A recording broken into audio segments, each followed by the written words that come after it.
बिस्मिल्लाहिर्रहमानिर्रहीम। देखिए, हमारे एक दोस्त हैं हसनी ख़ानदान के, यानी मौलाना अली मियाँ के ख़ानदान के मौलाना महमूदुल हसन, बड़े अच्छे अहले कराम हैं। जब मैं जाता हूँ बड़ी किताबें जमा रख कर मुझे हदियत करते हैं। अभी उन्होंने अरबों में एक बयान दिया था, अरबी में, और उन्होंने कहा था कि मौलाना साद साहब की बिस्मिल्लाह मस्जिद नबवी में हज़रत शेखुल हदीस रहमतुल्लाह अलैह मौलाना हारून की मौजूदगी में मस्जिद नबवी में रियाजुल जन्ना में हज़रत मौलाना अली मियाँ ने करवाई थी। और मुफक्कर इस्लाम रहमतुल्लाह जब भी निज़ामुद्दीन में कदम रखते, ऐना साद, ऐना साद, साद कहाँ है, साद कहाँ है। मौलाना साद बच्चे छोटे, वो आते सर पर हाथ रखकर बहुत दुआएं देते। तुम्हारे का ये दो खानदान है। एक खानदान है हसनी खानदान, सैयद अहमद शहीद रहमतुल्लाह अलैह, इस्माइल शहीद रहमतुल्लाह अलैह। इस काफिले की बदौलत आज राफजिया शियत खत्म हुई है, शिर्क व बिदात खत्म हुई है, उलूम कुरान हदीस जारी हुए हैं, जिहाद जिंदा हुआ है, हज जिंदा हुआ है, विवाहों का निकाह जिंदा हुआ है। और 350 साल तक ऐसे लोग मुसलसल पैदा होते रहे इस खानदान में। दूसरा खानदान है कांधले का, मुफ्ती इलाही बख्श कांधलेवी का। आप मौलाना साद की 7 नस्लों में उठाकर देखें, एक से एक मेहनत करने वाला, इल्मी खिदमत करने वाला, काम करने वाले मिलेगा। अकाबिर और भी हैं। जो बात मैं कहने जा रहा हूं अल्लाह मुझे माफ करे, शायद मुझे नहीं कहनी चाहिए, अगर गलती है तो अल्लाह माफ करे मुझे, लेकिन मजबूरन मुझे कहना पड़ रहा है। और जितने बुजुर्ग हैं उन्होंने काम किया, उनका इखलास, उनकी कुर्बानियां, उनका खुदा से ताल्लुक, उनका मुजाहिदा, अल्लाह ने काम लिया। लेकिन पीछे जाओ 7 नस्लों तक, चाहे हजरत मद्दी रहमतुल्लाह अलैह हो या मौलाना मंजूर नमानी रहमतुल्लाह अलैह, कोई नहीं मिलेगा। फर्क है, इसलिए मैं अर्ज कर रहा था। हाँ, एक अभी आया इनका एक हमारे दोस्त हैं मौलाना नौमानी के, उन्होंने लिखा कि मौलाना साद को जिंदा करना चाहिए हजरत हसन की सुन्नत, 10 बरदार होने की। भाई हजरत हसन की सुन्नत को जिंदा करनी चाहिए, ताकि बनियों के हवाले कर दें जो तुम्हारे अंदाता हैं, खर्च उठाने वाले हैं। हजरत उस्मान की सुन्नत क्यों जिंदा करना चाहिए? हुजूर ने फरमाया था कि एक लिबास पहना जाएगा, लोग उतारना चाहेंगे, न उतरने देना। हजरत उस्मान ने जान दे दी। ये शोर शराबा करने वाले बनिए पहुंच गए थे वहां पर कि तुम हटो, हम जिम्मेदार, हम चलाएंगे, हम करेंगे, जान दे दी। हजरत उस्मान की सुन्नत क्यों नहीं जिंदा करना चाहिए?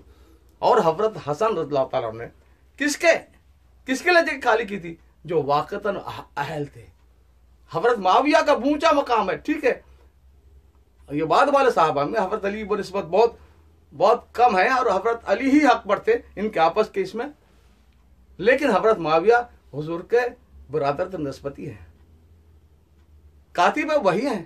हुजूर ने दुआ दी कि तू हादी और मुहतदी बना, हादी बना, तेरे तरह हिदायत फैले। हजरत माविया फरमाते हैं, हुजूर ने मुझे फरमाया था कि अल्लाह तुझे हुकूमत दे तो सही तरीके पर करना। उस दिन से मुझे तक अल्लाह मुझे हुकूमत देगा। और ठीक है, अल्लाह के मुकद्दरात होते, आमालुकुम मालुकुम, जैसे आमाल वैसे तुम्हारे हुक्मरान। हुजूर की मेहनत, साहबा की मेहनत, जैसे लोग बने थे तो वैसे अबू बकर, उमर, उस्मान, अली दी अल्लाह ने। जब सारी कौम दाखिल हुई और आमाल में गड़बड़ बिगाड़ आने लगा, हर किस्म की खराफत आने लगी, हुजूर ने फरमाया 30 साल तक रही खिलाफत है तो हुजूर का हुक्म है, बाद में बादशाहत होगी। सारी उम्मत मुत्तफिक है, पूरे मुअर्रिखीन मुत्तफिक हैं, अगर खिलाफत राशिदा के बाद जो बादशाहत में हजरत माविया के बराबर उनकी खाक को नहीं पहुंच सकता, चाहे उमर बिन अब्दुल अजीज हो, चाहे शमसुद्दीन अल्तमश हो, कितना भी नेक बादशाह उनके खाक तक नहीं पहुंच सकता। और 20 लाख मुरब्बा मील का इलाका फतह हुआ। हजरत अमर बिन आस ने मिस्र फतह किया था, हजरत उस्मान के दौर में सूडान फतह हुआ। हजरत उस्मान के दौर में बर्बर कौम मराकश की ये इस्लाम में दाखिल हुई। हजरत उमर ने बहरी बेड़ा नहीं बनाया कि एक मुसलमान गर्क होगा, खुदा को क्या जवाब दूंगा, लेकिन जरूरत थी। हजरत उस्मान की का गोया खिलाफत रही है 44 से लेकर 56 तक। हजरत उस्मान किसने बनाया? हजरत माविया ने बनाया। हजरत उमर ने मुकर्रर किया था उस सरहदी बॉर्डर पर जहां पर रोमन अंपायर थी। सारी जिंदगी हजरत उमर ने इनको बाकी रखा, हजरत उस्मान ने बाकी रखा। 52 में सबसे बड़ा ताकत उस दौर की रोमन अंपायर ने सिकंदर पर हमला कर दिया। 52 हिजरी में मुसलमानों ने उसको हटा दिया, शिकस्त दे दी। फिर हजरत मुआविया रज़ियल्लाहु अन्हु 17 बड़े बड़े कारखाने लगाए, कारखाने सेना लगाई बहरी जहाजों की, और कई 100 बहरी बेड़े बनाए। और 2 साल के बाद बहरे रोम में यूरोप के साथ एक मकाम है, उस मकाम पर रोमन अंपायर से डायरेक्ट मुकाबला हुआ। सहाबा ने 500 जहाज उनके तबाह करके खत्म कर दिए। और रोमियों का शहंशाह जो हेरकले था हुजूर के दौर में, जिसने पूरे पर्शियन अंपायर को फतह कर लिया था, उसका बेटा काइंस्टाइन नाम था उसका, वो क़यादत कर रहा था, वो जान बचाकर भागा। और फिर हजरत मुआविया के दौर में रज़ियल्लाहु ताला अन्हु ये सारा इलाका फतह हुआ।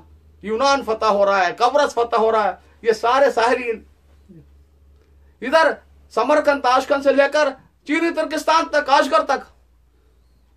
हजरत मुआविया के लिए हजरत हसन ने वो थे इस काबिल, खाली किया था, बनियों के लिए खाली किया था।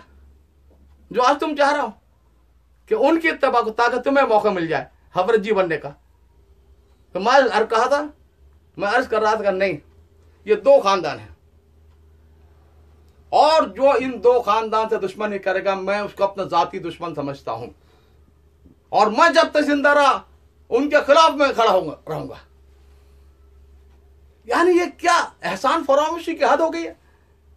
हर बुजुर्ग को हमने अपने गौसुल आजम दस्तगीर बना लिया, ख्वाजा जोली लेकर ख्वाजा, हर बुजुर्ग को।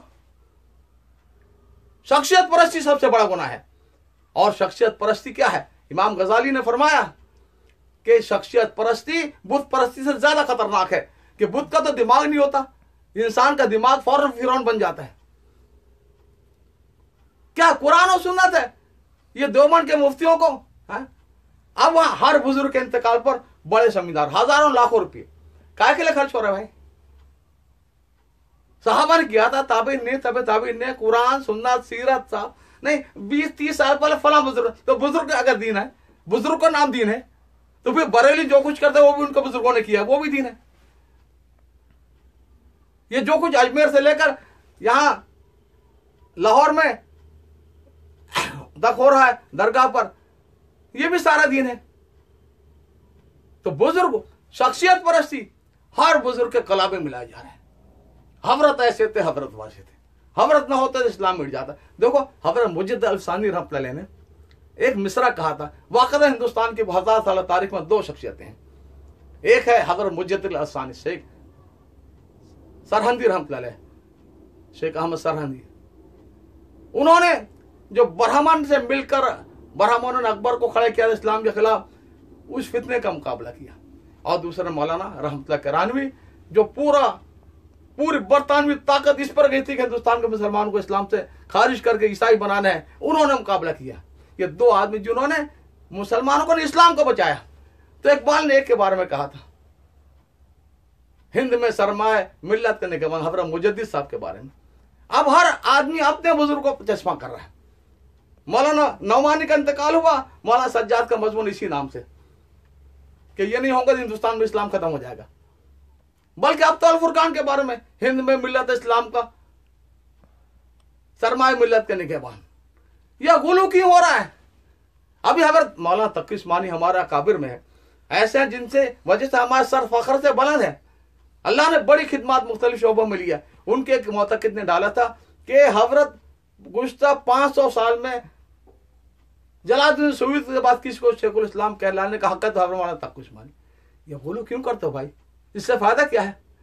मौलाना बहुत बड़ी हस्ती है, बड़ा हम सबके सर आंखों पर है, लेकिन यह क्या वहां पर कब्र है कराची में मौलाना सैयद सलेमान नदवी, शेखुल इस्लाम मौलाना शबनम उस्मानी, उनसे भी बढ़कर हजरत थानवी से भी, अनवर शाह कश्मीर अल्लामा और शेखुल हिंद से भी, हजरत नानुतीर गंगोई से भी, शाह अब्दुल अजीज मुहद्दिस से दहलवी से भी, शाहुल्लाह। ये क्यों ऐसे मुआले कर रहे हो कि 500 साल में? ये तो हिंदुस्तान का गिना रहा हूं, और दुनिया के अकाबरी को देखो क्या क्या काम उन्होंने किया। यह गोलो क्यों?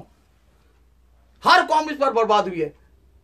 ईसा खुदा का बेटा बनाया अलैहिस्सलाम को, उज़ैर अलैहिस्सलाम खुदा का बेटा यहूदियों ने बनाया, क्यों अपने बुजुर्गों के बुजुर्ग परस्ती कहां से आई है? हाँ, ये बनिया, ये इसे तो एक बुजुर्ग चाहिए पूजा करने के लिए। साउथ अफ्रीका में हजरत मुफ्ती साहब की कब्र बन गई, अल्लाह खैर करे, आइंदा नस्ल इनकी पूजा ना करे वहां पर।